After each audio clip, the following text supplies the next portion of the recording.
Alors, dans la précédente vidéo, on avait vu la persistance via les informations d'identification qu'on appelle credentials en anglais.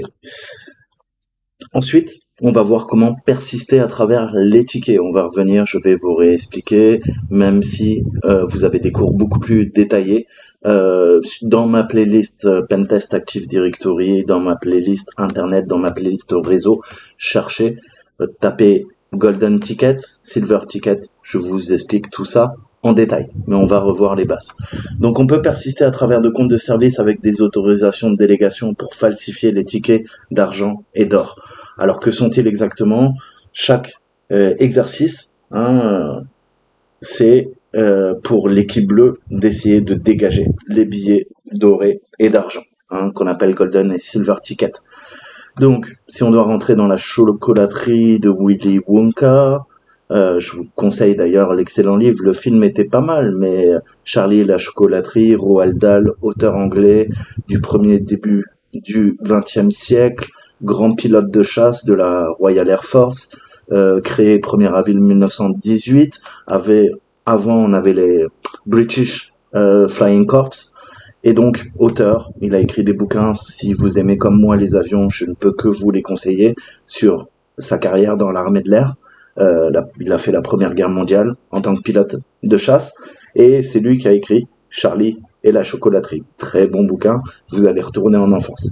Ça vous changera un peu les idées avec la guerre en Ukraine, le marasme économique et social, et la future guerre à Taïwan. Plus sérieusement, il nous faut quoi? Il nous faut des tickets d'or et d'argent pour pouvoir rentrer dans la chocolaterie. Mais avant ça, on va faire un bref récapitulatif rapide de l'authentification Kerberos. Alors, je vous ai mis un diagramme sous les yeux. Voilà ce qu'on appelle le flux normal pour l'authentification Kerberos. Alors, on voit que c'est du six-way handshake, c'est-à-dire que c'est une poignée de main en 6 fois, 6 voix, comme on dit. Alors, comment ça se passe? On va suivre et on va incrémenter à chaque fois. Donc plus 1, plus 1, plus 1, plus 1. On commence. Notre utilisateur, qu'est-ce qu'il fait? Il fait une AS rec, ok? Il fait une requête AS pour demander le TGT. Vous savez que au sein de Kerberos, vous avez KRB TGT qui donne les tickets TGT. Ticket TGT, ticket octroi d'un autre ticket pour faire une action. D'accord? Ticket granting ticket. Donc ça, c'est une rec comme request, c'est une demande, d'accord? Vous savez, ce principe souvent en réseau, en informatique, d'abord request, une demande, et on attend une rep, une réponse, response en anglais, d'accord? Donc la SREC, c'est la première phase, le contrôleur de domaine intercepte et nous renvoie le receive TGT, le ticket qui est renvoyé à l'utilisateur. Ça, c'est notre 2. Ensuite, qu'est-ce que va faire l'utilisateur? Cette fois-ci, il fait une TGS rec, d'accord? À ne pas confondre avec TGT. TGS, c'est Ticket Granting Service ou Services, d'accord? Un ticket pour avoir accès à un service.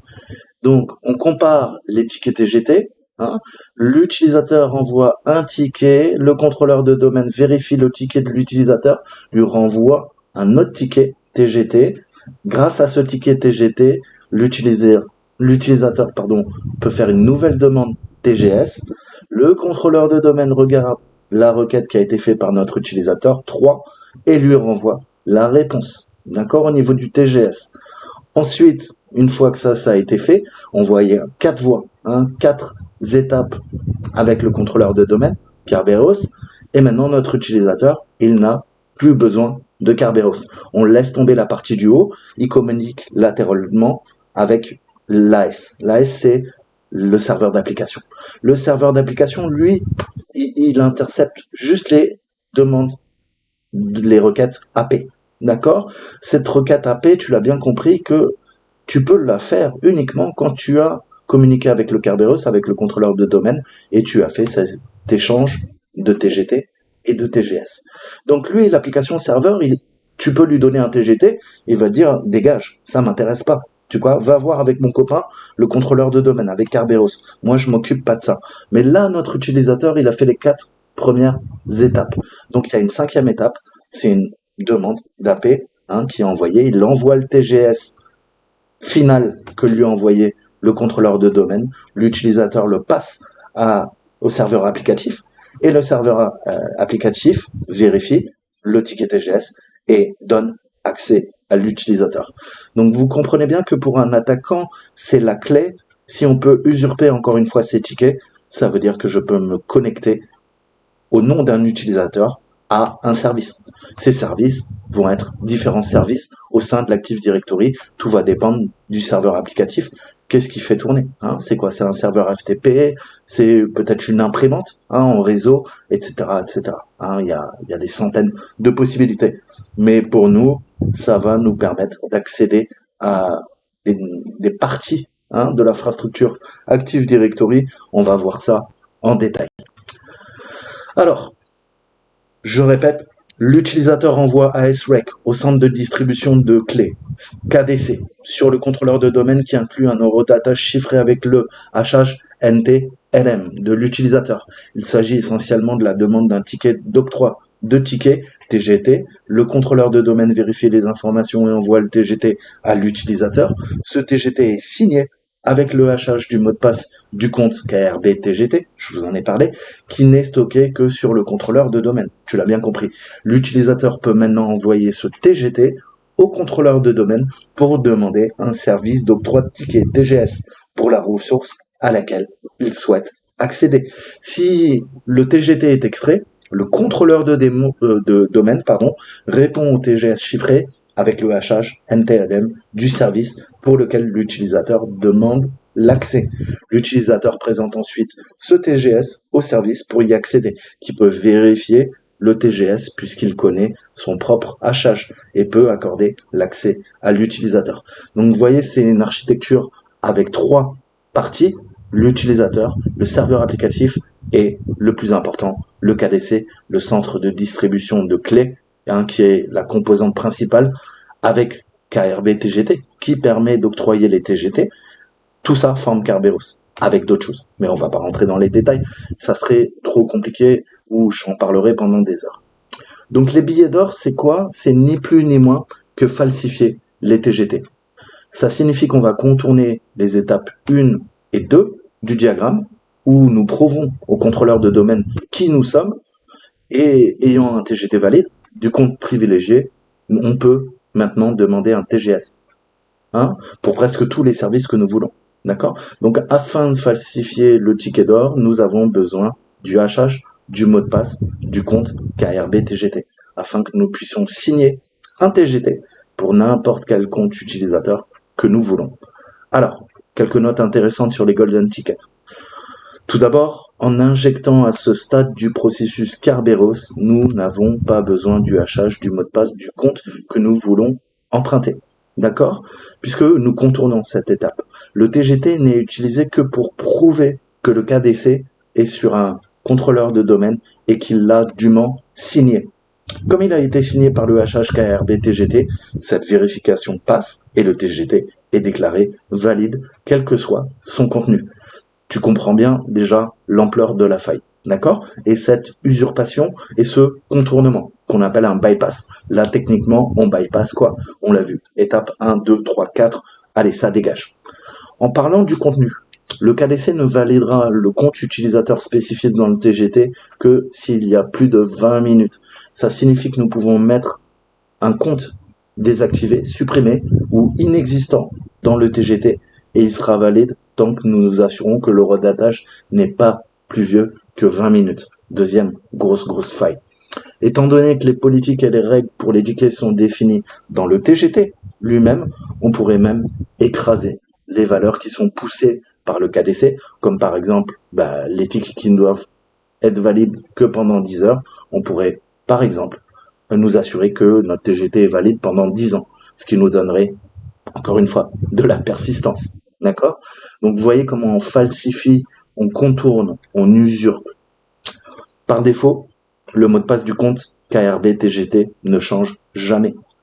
Ce qui signifie qu'une fois que nous l'avons, à moins qu'il ne soit modifié manuellement, on a quoi? On a un accès persistant en générant des TGT à l'infini, à la volée. L'équipe bleue devra modifier le mot de passe du compte KRB TGT 2 fois. car les mots de passe actuels et précédents restent valides pour le compte. Il s'agit de s'assurer que la rotation accidentelle du mot de passe n'a pas d'impact sur les services. Donc vous comprenez bien que c'est en double boulot pour la partie défensive. La rotation du mot de passe de compte KRB-TGT, c'est un processus incroyablement pénible pour l'équipe bleue. Elle va entraîner l'arrêt d'une quantité importante de services dans l'environnement. Ils pensent qu'ils ont un TGT valide, parfois pour les prochaines heures, mais que le TGT n'est plus valide aussi dans certains cas. Donc tous les services ne sont pas assez intelligents, entre guillemets, pour libérer le TGT, qui n'est plus valide, puisque le rotatage est toujours valide, et donc ça ne générera pas ou ça ne demandera pas automatiquement un nouveau TGT. Donc de nouvelles failles qu'on va pouvoir venir exploiter et de nouvelles contraintes inhérentes au renouvellement et à la rotation du mot de passe au sein du compte KRB TGT pour les équipes défensives. Il y a un certain laps de temps qui doit s'effectuer et il y a des opérations manuelles qui ne peuvent pas être automatisées si vous voulez avoir rapidement le résultat escompté, à savoir sécuriser l'infra. Les tickets dorés, ils nous permettent même de contourner l'authentification. Et c'est ça le plus fou, entre guillemets, j'ai envie de dire. Ça permet de contourner l'authentification par carte puce, puisque la carte à puce est vérifiée par le contrôleur de domaine avant de créer le TGT. Pareil pour les tokens, d'accord? Donc, nous pouvons générer un ticket d'or sur n'importe quelle machine, mais celle qui n'est pas jointe à un domaine, par exemple la mienne, mon Kali Linux, notre propre machine d'attaque, ce qui rend la détection plus difficile aussi pour l'équipe, d'accord? Puisqu'on a ce principe, on peut l'ajouter au Trust Domain et me faire passer mon Kali Linux qui est à l'autre bout du monde devient un des ordinateurs de l'Active Directory de l'entreprise, ou je peux rester en retrait. D'accord? Donc, outre le lâchage du mot de passe du compte KRB TGT, nous avons besoin que du nom de domaine, du Security ID, le SID du domaine, et de l'ID utilisateur de la personne que nous voulons emprunter. Si nous sommes dans une position où nous pouvons récupérer le hachage du mot de passe du compte KRB TGT, nous serions déjà dans une position où nous pouvons récupérer les autres éléments des informations requises. Je vous l'ai montré dans les précédentes vidéos. Alors, parlons un peu maintenant on a vu Golden Ticket, il y a Silver Ticket. Alors les Silver, c'est un peu moins bien, d'accord? Sinon ils seraient Gold, t'as bien compris. Ceux-là sont juste des billets d'argent. Alors, les Silver Tickets sont des billets, cette fois-ci, qu'est-ce qu'on a vu? On parlait de TGT avant, là c'est du TGS, falsifié. Alors maintenant, on saute toutes les communications, c'est-à-dire non seulement, alors je vous ai dit étape 1, 2, 3, 4 pour les Golden, c'est une erreur de ma part, je me corrige. Dans le bypass du Golden Ticket, on saute l'étape 1 et 2. Là, on va sauter l'étape 1, 2, 3 et 4. D'accord? Donc, que nous aurions eu avec le KDC sur le DC. D'accord? Donc, on se contente d'interfacer directement avec le service auquel nous voulons accéder. Donc là, du coup, j'efface la partie du haut et on se retrouve que notre utilisateur et l'AS. D'accord? Donc, pareil, quelques notes à noter, très intéressantes pour nous, pour mieux comprendre le fonctionnement des billets d'argent. Alors, le TGS, Ticket Granting Services, il est généré et signé par le compte machine de l'hôte que nous ciblons. La principale différence entre le Golden et le Silver, c'est le nombre de privilèges, en fait, que nous pouvons acquérir.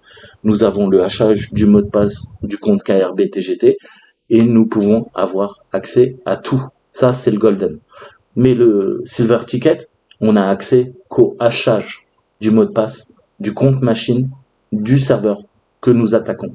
Et là, ça fait une grosse différence. On ne peut pas usurper l'identité des utilisateurs sur l'hôte lui-même. D'accord? On va se faire passer pour un compte machine. Les comptes machines, généralement, à moins de faire ce type d'attaque, de Silver Ticket, vous n'y avez pas accès. Les comptes machines, comme son nom l'indique, ont quoi? Une rotation des mots de passe automatique et sont spécifiques au service.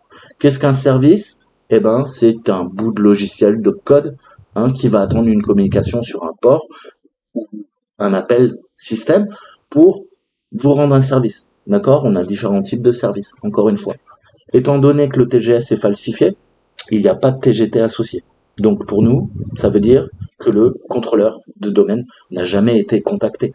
Cela rend l'attaque incroyablement dangereuse, puisque les journaux disponibles seraient sur le serveur ciblé. Ainsi, bien que la portée soit plus limitée, il est beaucoup plus difficile pour les équipes bleues de détecter les silver tickets. Étant donné que les autorisations sont déterminées via les seeds, on l'a vu, c'est très important, seed et read, d'accord. On peut créer un utilisateur inexistant aussi pour notre silver ticket, à condition de s'assurer que le ticket dispose des seeds qui sont pertinents et qu'on va placer et intégrer aussi l'utilisateur, d'accord. Il faut absolument qu'il soit dans le groupe d'administrateurs locaux de la machine haute, d'accord. Donc ça, on va le faire, c'est pas grave, quelques lignes de commande, on va l'ajouter au local admin, admin group.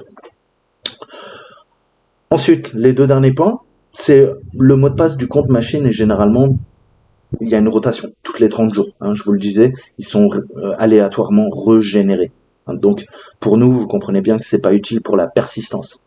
Mais, je vous le disais en préambule, on va tirer parti de l'accès fourni par notre TGS pour accéder, par exemple, au registre de l'hôte, modifier les paramètres, qui sont peut-être responsables de la rotation du mot de passe du compte machine. Ça va nous garantir que le compte machine reste statique et ça pourrait éventuellement nous accorder la persistance sur la machine ou faire d'autres opérations, soit d'élévation de privilèges, soit de post-exploitation. Bien que le fait de n'avoir qu'un seul hôte, ça peut sembler en fait une attaque bas de gamme, j'ai envie de dire, c'est beaucoup moins bien que le Golden Ticket.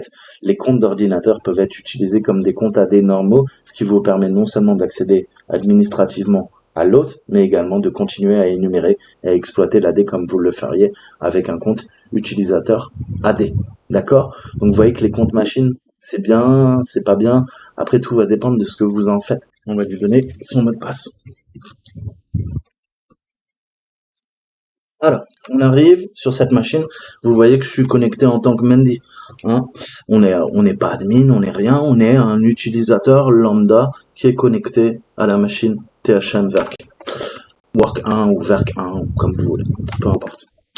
Donc, maintenant que je vous ai expliqué les bases des billets d'or et d'argent, on va en générer. Le but, c'est de voir la technique. D'abord, les concepts, la théorie, et après la mise en exergue, la pratique, la technique, d'accord? Puisque c'est ça le hacking. C'est des connaissances, savoir ses pouvoirs. Le savoir est une arme, je vous le répète tout le temps. Mais après, tu dois savoir concrètement comment utiliser ce savoir. Ça, c'est de la pure technique, d'accord? L'informatique, c'est de la pure technique. Pas que. Il y a aussi tout l'aspect intellectuel, de bien comprendre l'architecture, les systèmes et tout ça, il n'y a pas de souci. Mais ça reste théorique. Et je pense que la technique, c'est la base, c'est la pierre angulaire, d'accord? Donc vous devez pratiquer. C'est bien d'aller voir des vidéos, c'est bien de lire des livres, mais si vous faites pas des labs, si vous faites pas des CTF, vous aurez pas la technique. Et sans technique, vous pourrez jamais rien faire, en fait. Donc on a besoin du HHNTLM, du compte KRB TGT. Notre ami Kirby, celui qui nous donne des petits tickets Kirby, point Kirby. Et on va voir maintenant, en raison de la synchronisation qu'on a faite sur le DC précédemment. Alors j'espère que la synchronisation est toujours en place, sinon je vais devoir la refaire. Le HHNTLM, il est associé au compte de machine THM Server 1. Donc on aura besoin de celui-ci pour générer notre ticket d'argent. On va trouver ces informations en dumpant tout du contrôleur de domaine et vous vous rappelez qu'on l'avait fait. D'accord? Donc la dernière information dont on a besoin, c'est le seed de domaine. Récupérons quelques informations. On veut connaître le seed, je veux connaître le distinguished name, je veux connaître comment sont les objets au sein de l'unité organisationnelle, je veux connaître les seeds, bref, qu'est-ce que je veux? Je veux toutes les métadonnées de l'AD, d'accord? Du domaine, Active Directory. Donc, get, en PowerShell, je récupère la valeur, AD, parce que ça concerne l'Active Directory, et on veut le domaine. Alors, il n'est pas content, on va faire PowerShell EP bypass. Voilà, pour contourner les restrictions. Voilà. Donc là, on récupère tout ce qui nous intéresse. Qu'est-ce qu'on a vu? On a vu que le plus important, c'est le site. Je peux commettre le security ID du domaine concerné. D'accord? Donc là, on a nos informations. On va pouvoir maintenant taper avec notre ami Mimikatz. Alors,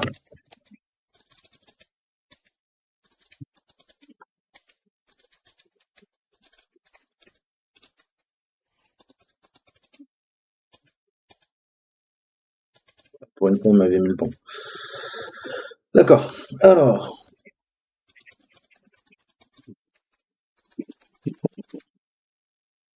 là, vous voyez qu'on n'a pas les droits.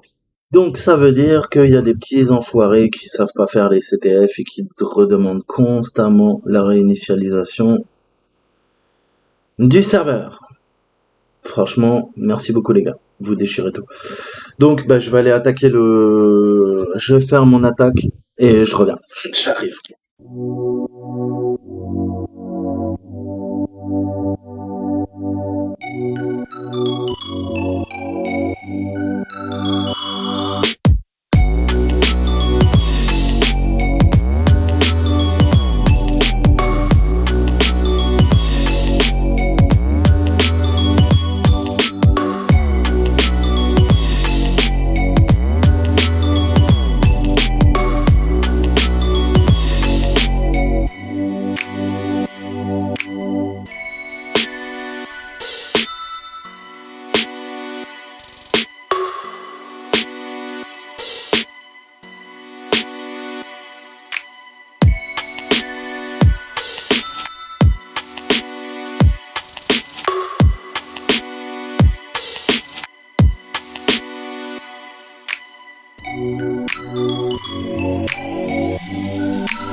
Alors, on va tenter de générer avec notre copine Mandy. Mandy, hello Mandy.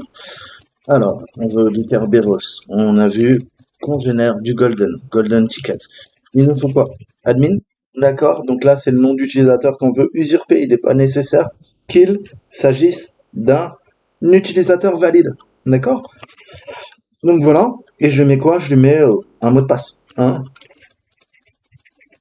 Bidon. Ensuite, le domaine. Là, on peut pas tricher. Faut que ça soit notre fameux try.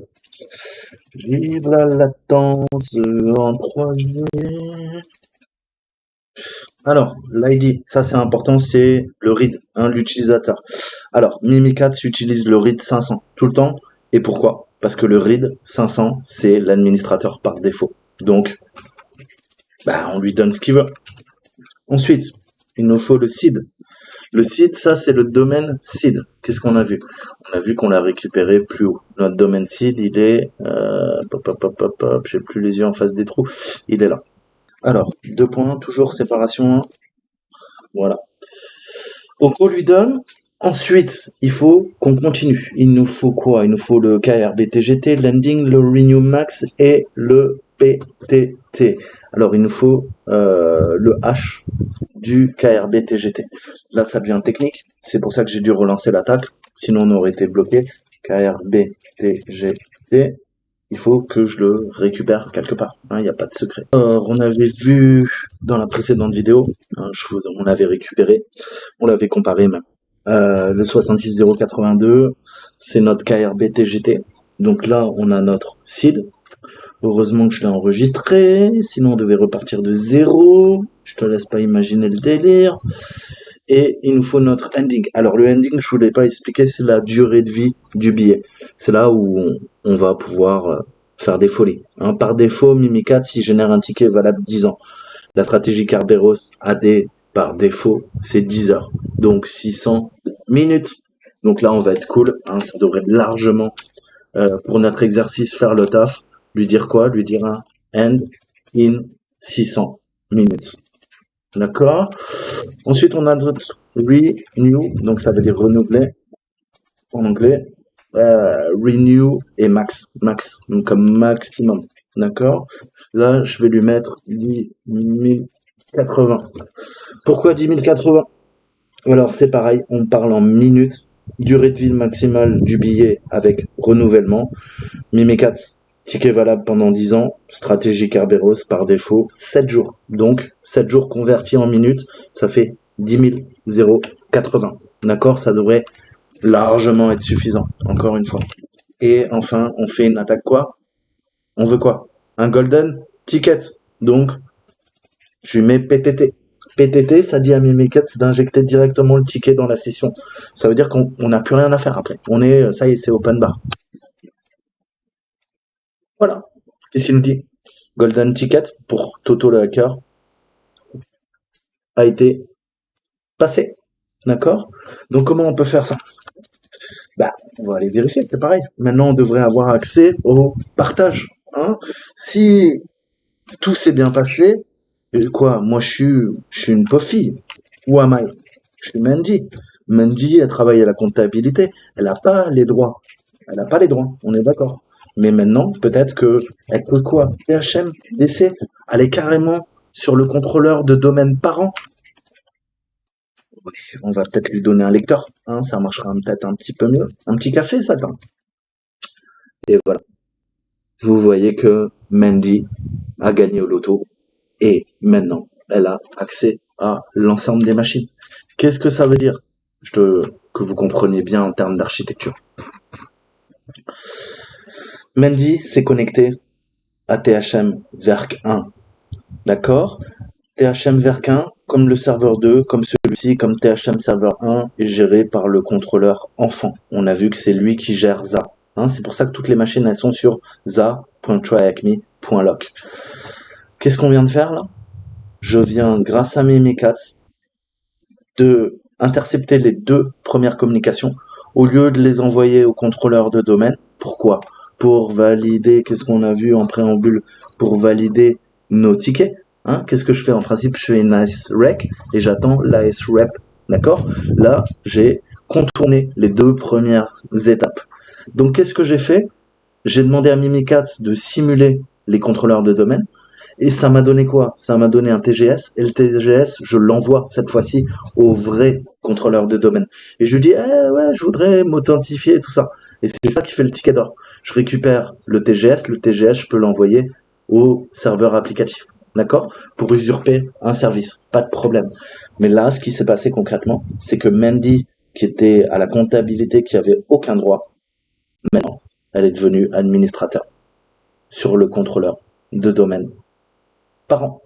C'est-à-dire qu'elle contrôle cette machine, elle contrôle cette machine, elle contrôle cette machine, elle contrôle cette machine, elle contrôle cette machine, et elle accède à celle-ci. D'accord? Donc vous voyez la puissance du truc, c'est extrêmement violent. C'est le principe du golden ticket. Donc même si le billet d'or a une durée incroyablement longue, encore une fois, les bleus vont essayer de se défendre contre cela en modifiant le mot de passe KRBGT 2 fois, d'accord? Donc si on veut vraiment s'ancrer dans le système et avoir notre persistance, on va générer des tickets d'argent qui sont moins susceptibles d'être découverts et beaucoup plus difficiles à défendre, puisque le mot de passe de chaque compte machine doit être modifié 2 fois. D'accord, t'as bien compris, parce que des fois, le compte machine ne le prend pas en compte. Donc ça devient vite un bordel. Surtout quand t'es dans une grosse entreprise. Donc, quel est le but de l'équipe rouge? Foutre un maximum de bordel. Tout le temps. D'accord? Dérouter l'équipe bleue. C'est le jeu. Si vous êtes trop gentil avec eux, vous allez pas les pousser à la faute. Vous allez pas les pousser à s'améliorer. Le but, c'est qu'on améliore les équipes bleues. D'accord? Et les bleus, plus ils nous mettront des bâtons dans les roues, plus on va chercher, nous, en tant qu'attaquants, en tant que rouge, à s'améliorer également. C'est cette synergie. D'accord? On travaille, on est rouge, on est offensif, mais on travaille au service des bleus. Les rouges sont bleus, en fait. Les rouges sont bleus. C'est-à-dire que nous, attaquants, on travaille quand même pour la défense. D'accord, on simule une partie malicieuse, mais on est les équipes défensives. Pourquoi on fait ça? On fait ça pour sécuriser les infrastructures de notre client, pour trouver des modifications à faire en termes de configuration ou de patch à déployer pour sécuriser les infrastructures. D'accord? On travaille en défense, bien que nous soyons des attaquants. D'accord? Donc ça, il faut bien le comprendre. Hein, quand on fait du pentest, c'est pas que simuler la partie malveillante, c'est aider vos amis, et vos amis, c'est pas vos ennemis, les équipes bleues, ce sont vos amis. Mais ça n'empêche pas de taquiner de temps en temps vos amis. C'est le but du jeu. D'accord? Donc ça, c'est Golden.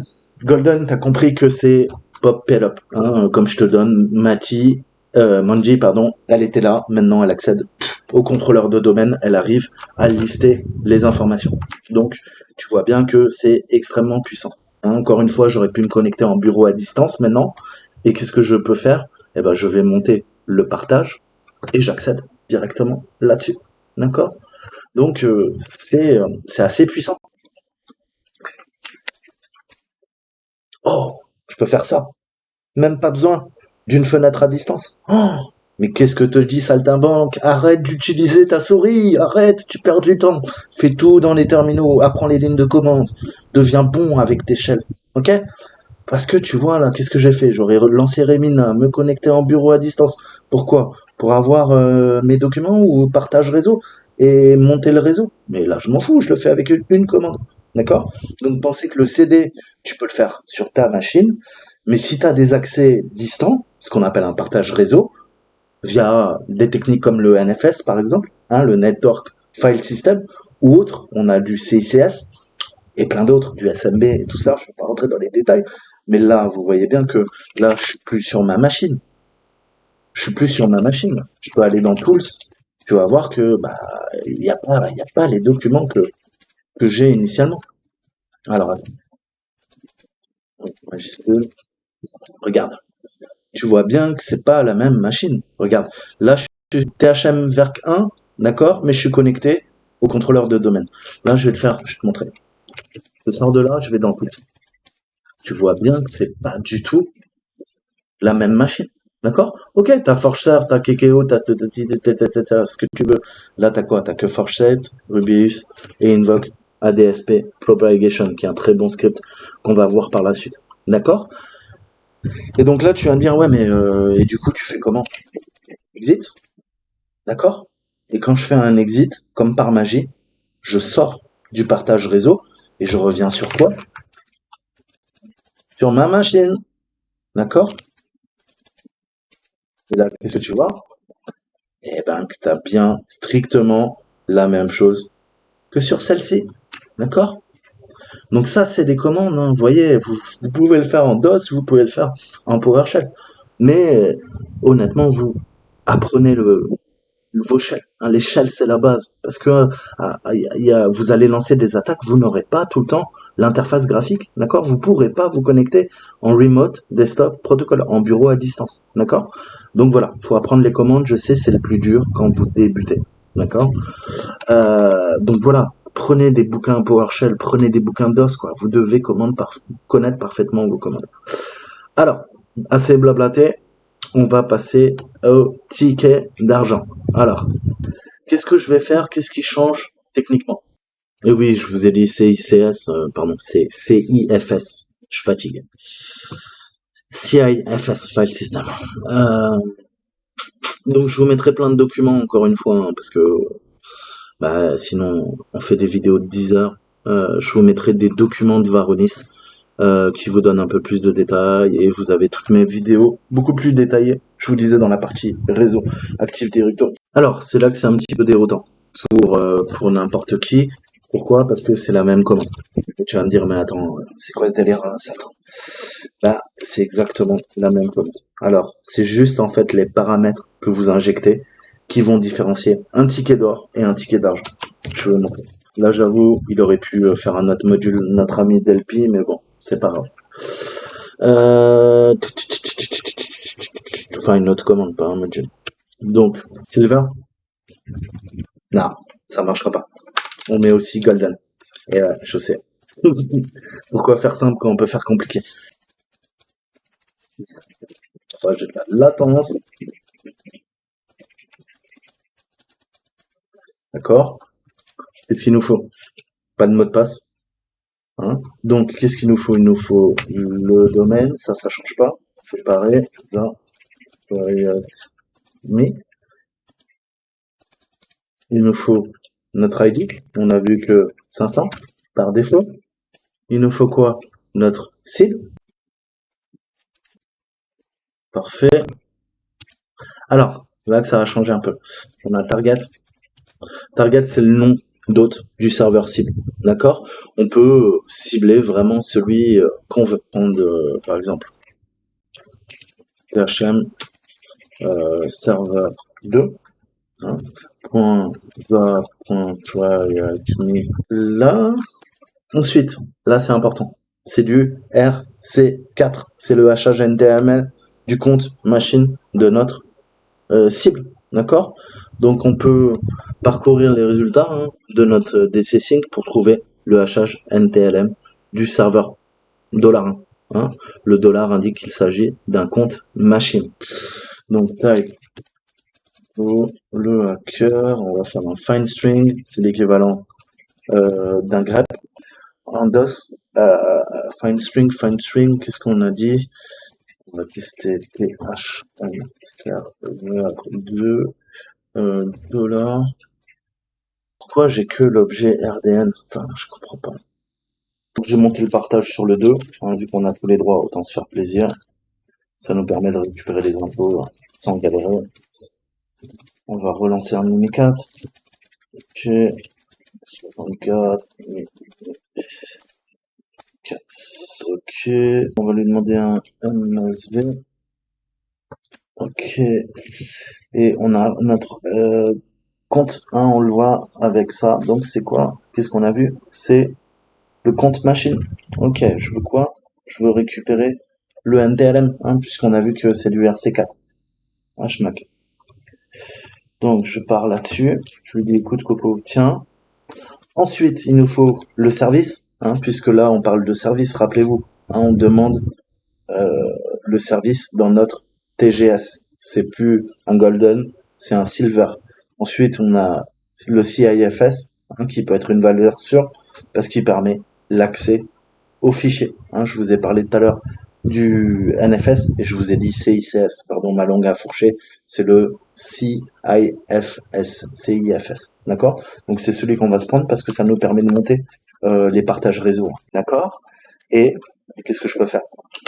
Bah toujours attaque PTT, voilà. Toujours pas le vrai admin à un silver ticket cette fois-ci, d'accord?